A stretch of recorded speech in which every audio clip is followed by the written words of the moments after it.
Quand j'ai appris ce cancer, le diagnostic du cancer, j'appréhendais, l'image que j'avais, c'était la chute des cheveux. Et en fait, ce qui a été le plus difficile, c'est la perte des cils et des sourcils. Où j'arrivais plus du tout, mais plus du tout à me regarder dans la glace. D'ailleurs, je fuyais les miroirs. Et le teint aussi. J'avais l'impression que tout le monde savait que j'avais le cancer, rien qu'en regardant mon visage. Donc, très compliqué, très très compliqué. Je me suis mis à ne plus m'aimer du tout.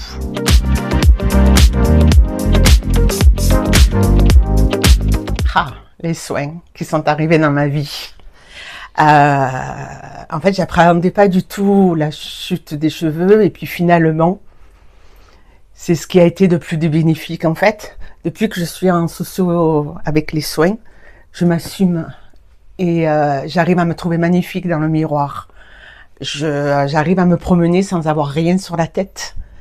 Et quelle liberté!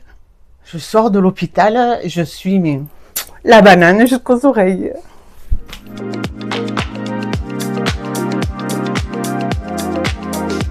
Déjà, un immense merci. Avant tout, c'est nous aider à reprendre le contrôle de notre vie quelque part. Parce que la chimio, le cancer, tout nous échappe. Et ces soins nous apportent, c'est une parenthèse. C'est une parenthèse dans cette vie de fou, dans cette vie où on ne peut pas se projeter, trop compliqué. Mais là, on est posé. On se pose et c'est grâce à vos dons que tout ça est possible.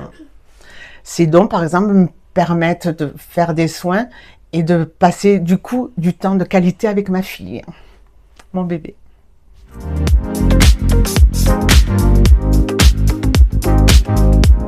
Le premier effet que j'observe, c'est de la détente. J'ai quelqu'un qui va être relaxé, que ce soit le fait qu'on ait fait un soin ou qu'on ait pris le temps de parler des effets secondaires. On va avoir quelqu'un qui est relaxé parce qu'il s'est détendu, elle s'est détendue, la personne est rassurée.